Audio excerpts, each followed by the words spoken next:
Well, hello and welcome once again. It's Wednesday, so we have a two-set kingdom here. This time it's allies and menagerie. And yeah, as the past 2 days, I apologize for my voice being a bit under the weather. I'm still recovering from my cold, even skipping the volleyball training today. But yeah, let's try to make sense of this kingdom. Let's hope it goes better than yesterday. And as always, if you are not interested in the card explanation, card analysis in the beginning, just feel free to skip to the next timestamp. So, what do we have here? We have Townsfolk, and Townsfolk is a rotating split pile, starting with 4 copies each of Town Crier, Blacksmith, Miller, and Elder in that order. And only the top card can be gained or bought. And those 4 cards are these over here. A Town Crier itself is an action giving you either +2 coins or a silver or +1 card and +1 action. And also, upon playing them, you may rotate the townsfolk, and that means that you put the all of the copies of the first card in the back, and then, for example, if you rotate 3 remaining town criers after having bought the first one, you will have access to the blacksmiths, and then you can rotate them further and further. And yeah, blacksmiths give you either let you either draw up to 6 cards in hand, or give you +2 cards, or give you +1 card and +1 action. Miller is a variant of Border Guard, +1 action, and then you look at any number of cards from your deck, in this case 4, and you put one of them into your hand and discard the rest.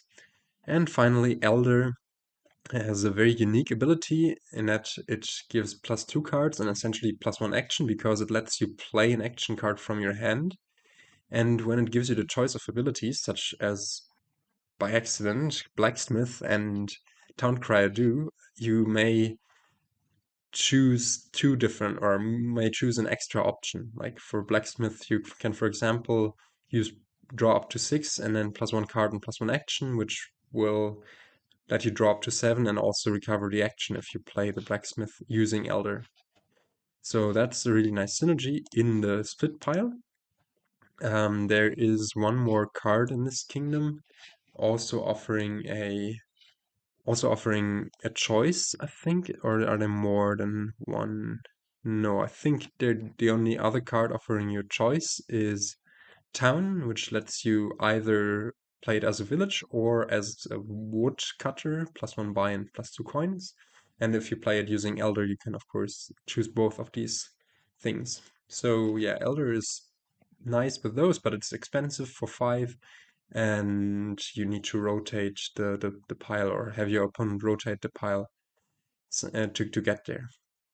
Next up, we have Importer. At the start of your next turn, gain a card of costing up to 5, only costs 3. And in setup, each player gets 4 favors. And since whenever there is a liaison, that you get 1 favor in any case, we start the game with 5 favors. And in this case, we can choose to use our favors for Order of Astrologers. And this is an ally that says when shuffling, you may pick up 1 card per favor you spend to go on top. So you can spend 3 favors at a time to stack the top of your deck when shuffling. Quite nice. And there's actually another liaison, which is Student, which on plate gives you an action. You may rotate the wizard, so this is another rotating split pile. Then you trash a card from your hand, and if it's a treasure, you get +1 favor, and you put the student onto your deck.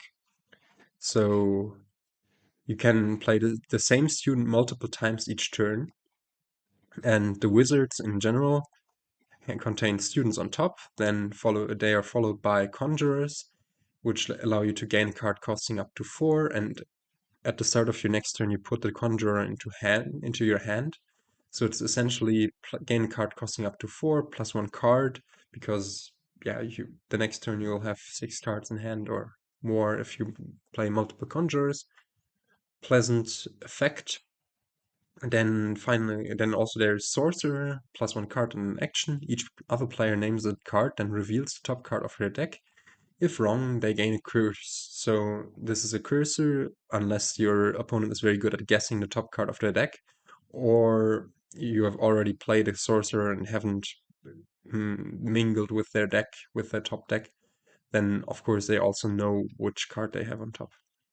Finally, there's a very interesting concept in Lich, which gives you +6 cards and +2 action, so it's essentially a village, but you also have to skip a turn.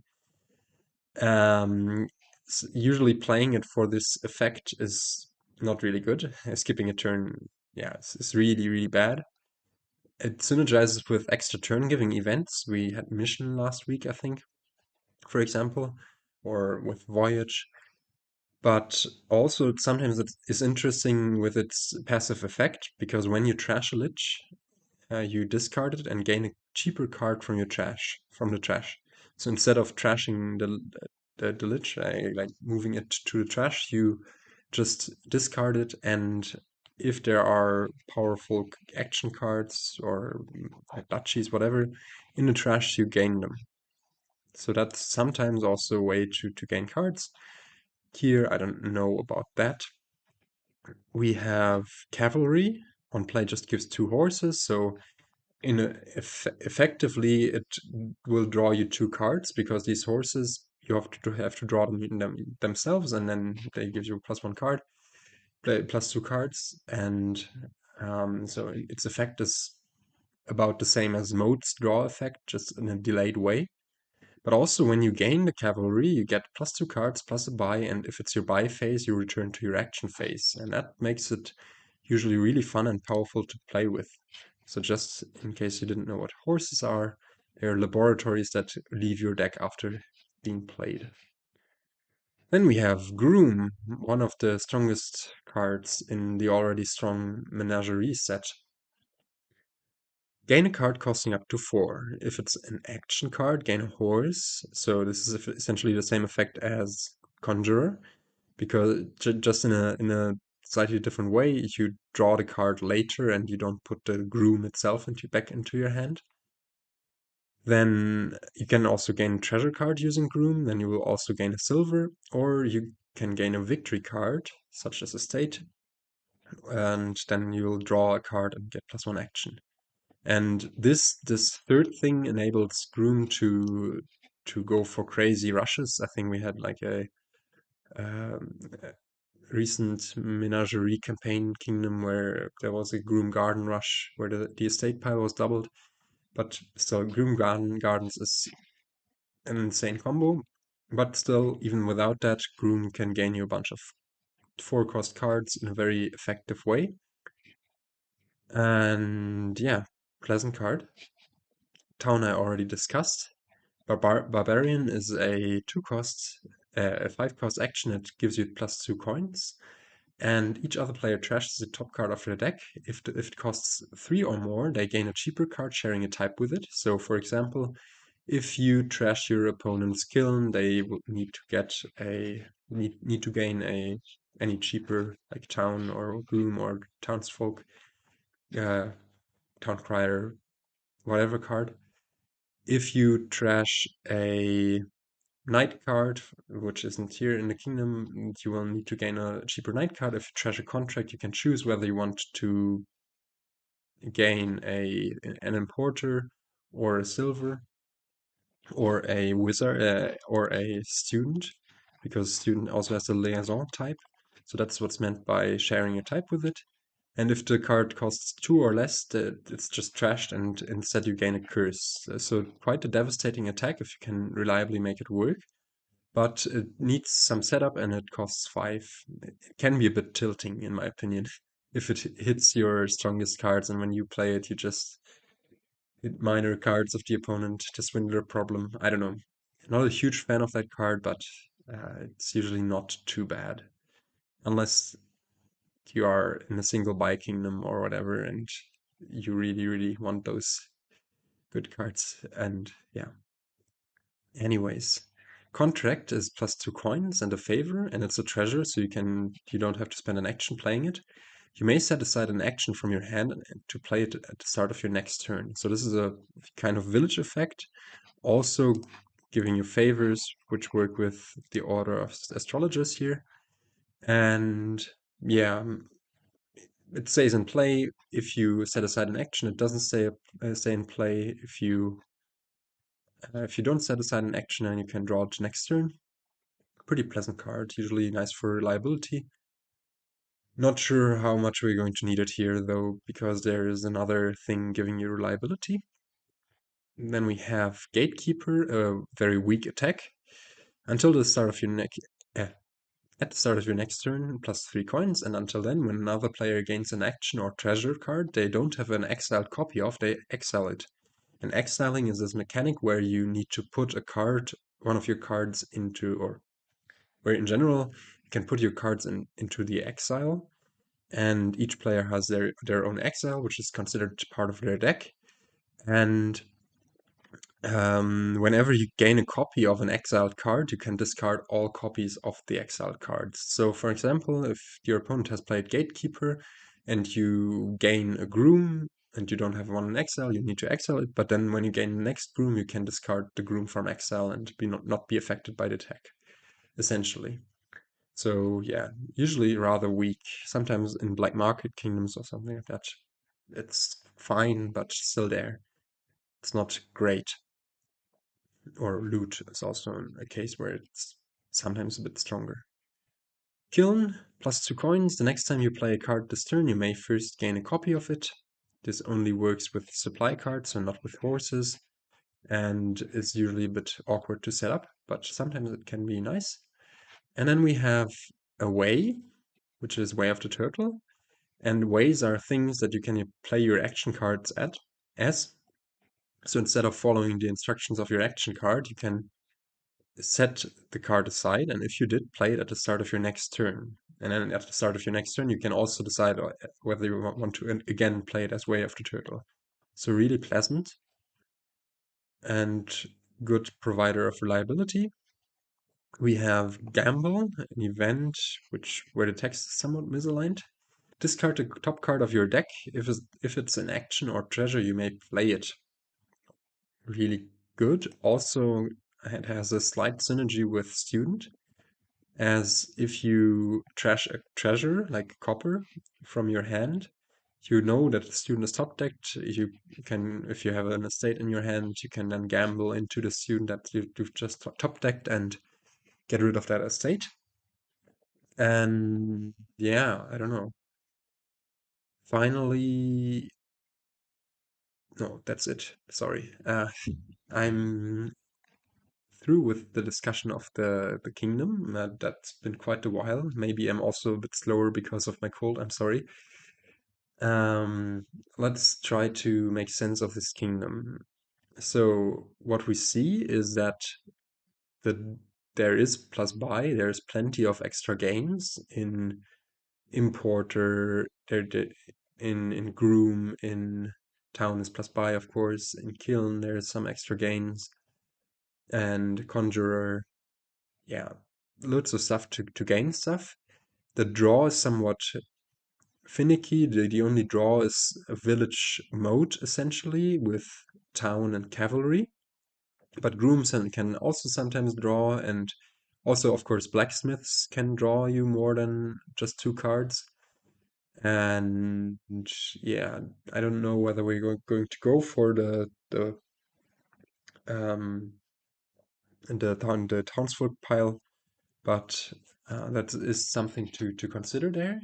I can show you the kingdom plot this time. Yeah, as I said, loads of stuff to gain. Some thinning in student, some decent thinning if you can make it work. And yeah, loads of attack stuff also in sorcerer, barbarian, gatekeeper. But yeah, I don't think it's going to be all too relevant actually, just because the sorcerer is not going to be revealed and barbarian is just expensive. Although AI could, in principle, go for importer into barbarian stuff, but yeah, I don't know. Let's see what it will do. There is some a tiny bit of Alt VP, which you might be wondering about. That's just because Barbarian in principle can trash your opponent's victory cards like provinces that need to go into duchies, and also can curse your opponents. And that's why it's labeled as weak alternate ways to victory. So even though the draw is weak-ish, I think there is a possibility of gaining just a bunch of towns and cavalries, and then that can set up your next turns, especially since Groom is this more or less card neutral workshop, because after gaining an action card, you also gain that horse. So I think we're going for some Groom town stuff here. We want that student maybe in the opening, and yeah, we will try to play this by ear, I think. I'm not super sure how this will go. I'll aim for a few towns, a few grooms, maybe. Yeah, maybe we'll touch the townsfolk pile and try to get a somewhat reliable deck going, thin down aggressively as soon as we have the possibility to.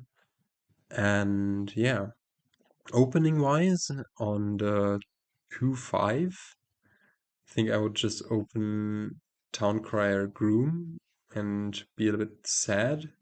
Like, I think I would open Groom in any opening just to get that gain stuff going. And on the 4-3, there is a consideration of opening Groom and then gambling with Order of Astrologers. You can top deck Groom and immediately play it turn 2, and then also that way you ensure that you had hit 4 on the second turn as well.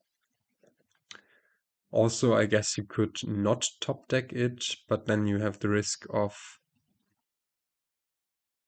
hitting just 3 on the second turn, on your third turn.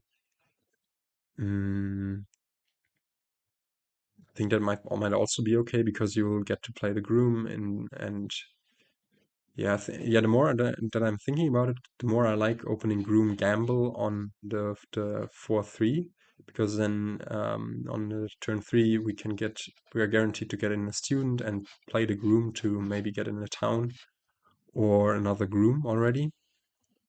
And yeah, so that's what we're going for. On the 3-4, however, I would just open student Groom and be fine with that. So yeah, how about we start the game?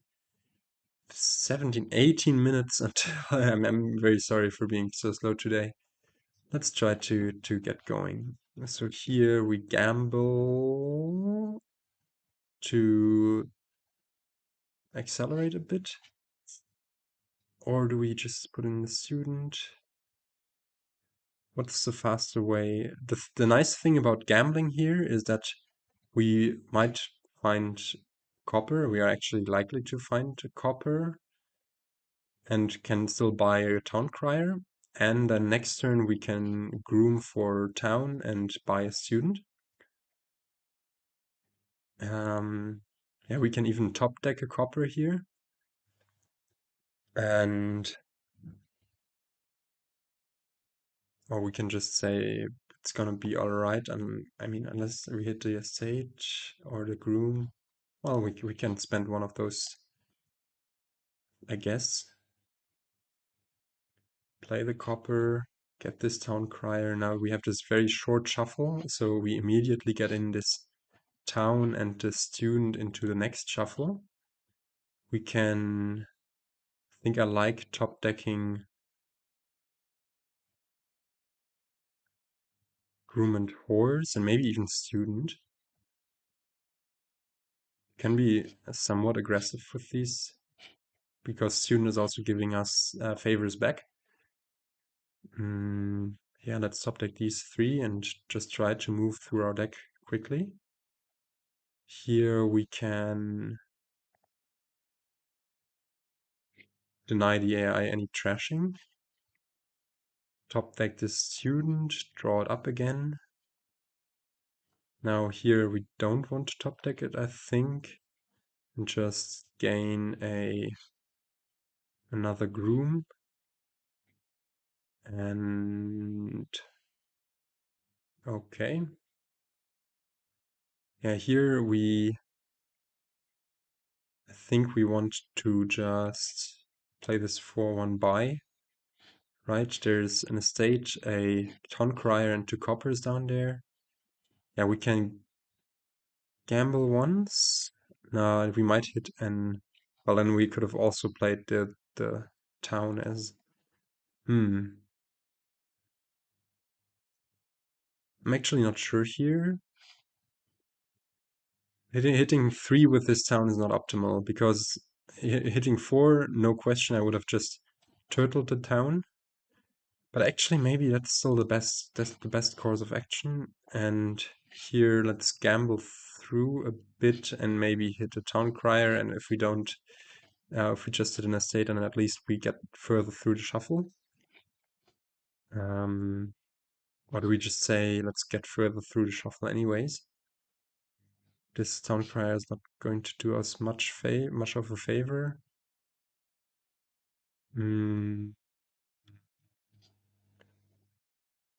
Now let's go for the other Town Crier.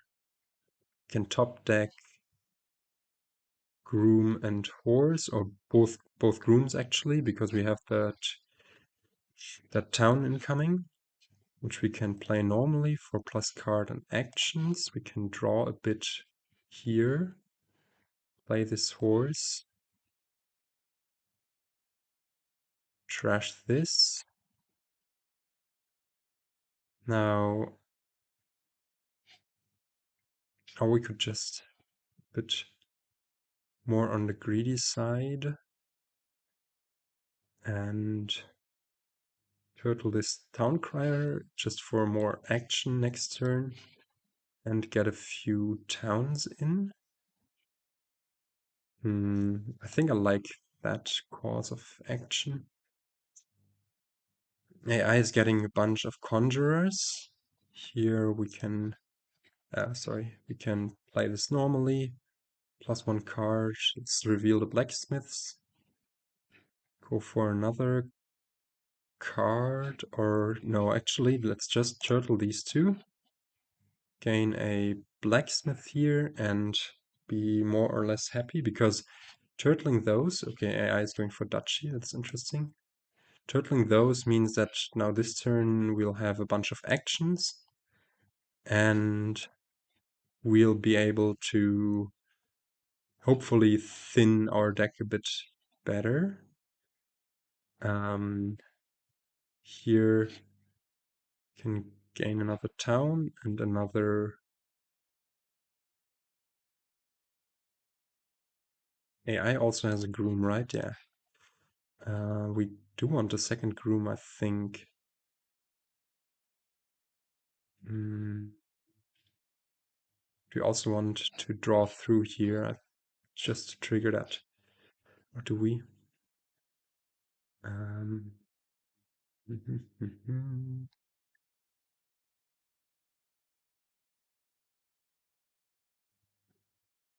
not super confident with these decisions, but let's deny the AI more of those conjurers. I think I prefer Grooms over them. And turtle this town. Now we can gamble into the student just to not have it top decked. Actually, we can also turtle it. Do we want that? Yeah, let's go for the turtling. I think that's in the stage, right? Yeah, it could also be a copper. And now we should be on our way, I think. Do we want to top deck anything here? Yeah, as long as we have those 5 coppers, I think I like top decking stuff that draws stuff. Sorry for... Yeah.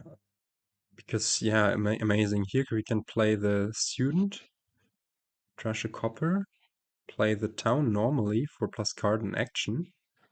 play the student again, trash a copper. Now we can even turtle 2 cards here and draw up to 6. Are we scared of not having enough plus action? Nah, maybe we don't want to turtle this town yet, but just to draw 1 card less. I think that's the safer option. This way we can use the Groom to gain another cavalry here, to draw a bit further. Let's draw up. There's 2 cavalries down there, and here I think I think this is for a plus card in action. Now let's get in another town. Draw up here. Let's try to draw the town, right? We can even draw town cavalry and leave 2 horses on top. Yeah, let's do that. Play this town for card in action. Now can gain 1 more town or 1 more groom. Play cavalry, trash 1 more copper.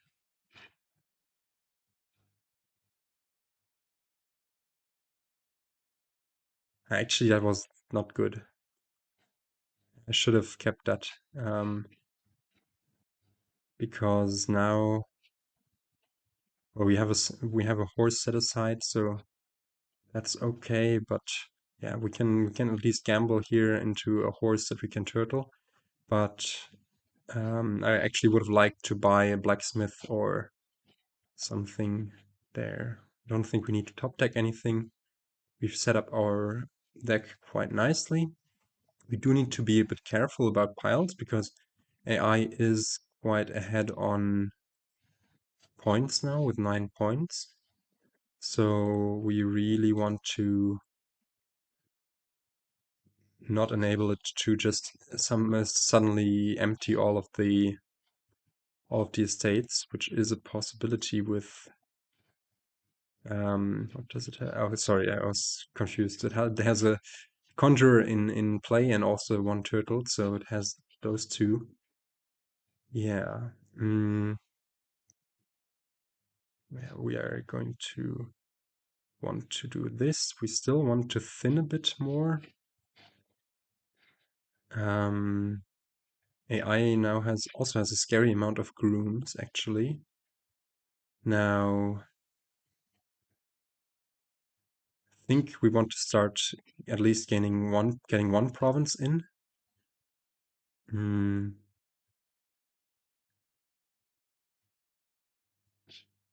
Let's get 1 more town.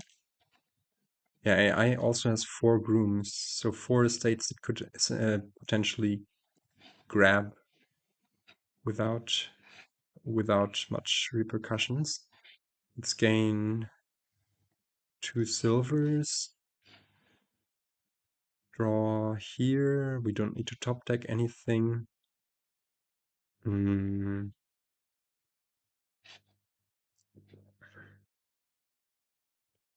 think and we need to put in more town just for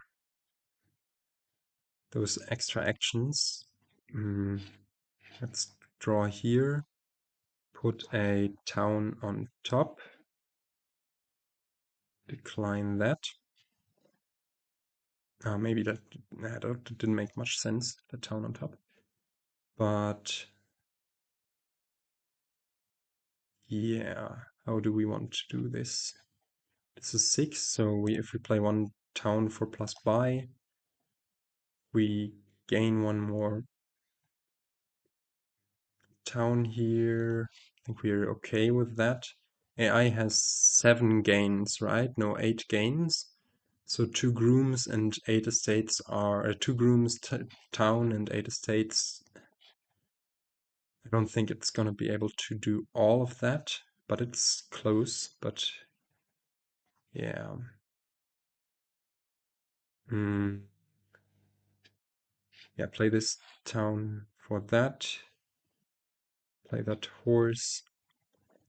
Now play this for card action. Get rid of... Oh, actually, no, we don't need to...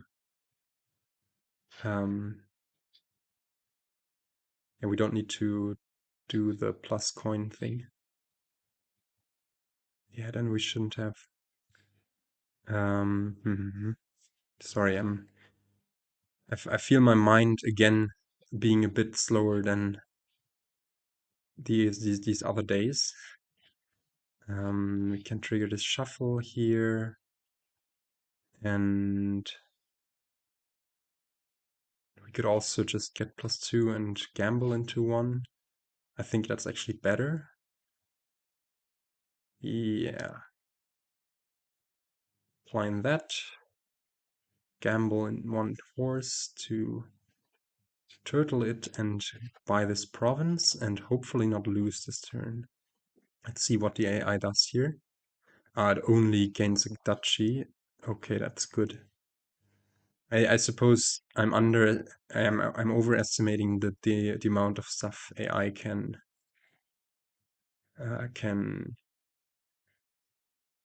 gain during its turn. So we, however, might have a win here.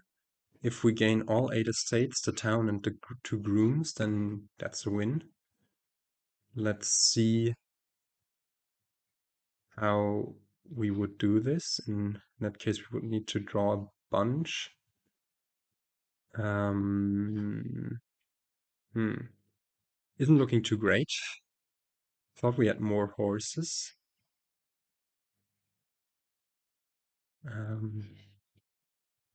Decline. Well, if we're going to do that, we might as well.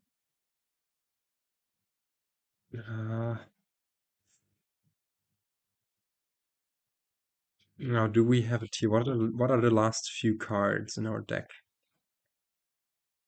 We could easily just draw 2 by playing 2 grooms for cavalries. We could also just say, okay, screw it, but just go for this next turn and yeah, set aside a lot and go for that. No, but I think that's stupid. So there's a silver down there, there's one groom down there, and I think horses, right? So if we gain the cavalry here, do we have enough gains for 2 grooms and 8 estates? I don't think so. I do, however, still like just gaining a cavalry here. The blacksmith, of course. Yeah, so now groom and something else. Now at this point, I actually like just playing it super safe. Or we can play this for +1 card and +1 action. I'm sorry, we need to do that. And it's another town, amazing. So now, yeah, next turn is going to be really good. And next turn we should be able to just win. Unless the AI somehow manages to topple us. Does have a conjurer set aside. Does have a conjurer set aside here, so it could essentially gain 2 grooms. Get through those 8 estates, but then wouldn't really need get through 6 estates with its 6 grooms then. But I'm not sure it's having all of the components for that. I think we left piles at enough of a at big enough values. It does go for those estates. Okay. Ooh, that was slightly scary. So it did go for yeah, all of this. Which should make it very easy for us to just finish this game, essentially, especially with all of that stuff set aside. Now, is there a preferred order here for us? No, I don't think so. just play this for card and action, this one for +2 cards. And it's, in the end, well, that one blacksmith play was quite nice, but yeah, we need to go for it. So we might as well just gain those estates, turtle the student. And do we have it in hand already? Not quite, because we need to... those estates should actually have been Grooms. Let's draw through here. Now get a bunch of those. Gain those Grooms. Yeah, I shouldn't have gained those estates already. The much safer option would have been to... let's put in more horses there. The much safer option would have been to first gain the Grooms and then later gain the estates, but it looks like it's working out. We can draw here, and yeah, have a nice line that, have a nice final turn here. Can draw up for +buy and +buy. Set aside a horse for setting up the next turn and just safely double province here. And yeah, we finished this game with AI also having set up some of its next turn.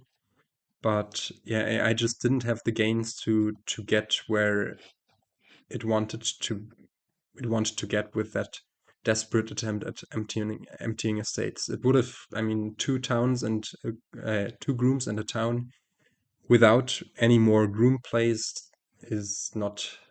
I mean, it wasn't in its ballpark. But it was a bit scary, I am going to admit that. And had we not set up our last turn so nicely, then it might have gotten away with it, because then on the next turn, it could have easily, well, it would have put this conjurer into hand, it would have had an extra action to already gain 2 conjurers, gain a Groom into this shuffle, using the turtle conjurer, then draw with the horse, and then it would have just needed to find 3 Grooms essentially, 2 to gain estates, 1 to gain a town, and I think with the points situation, it would have been at least close to winning there. It was a bit light on draw. I think we did a better job on accounting for draw, but yeah, this kingdom was quite wild. I'd like to know how often also we gambled. I'll look at that in the game overview, but yeah, for now I am done with this recording. I hope my recovery curve will accelerate, but I mean, already today is much better than yesterday. So I hope to catch you tomorrow, catch you next time. And with that, I'm saying goodbye.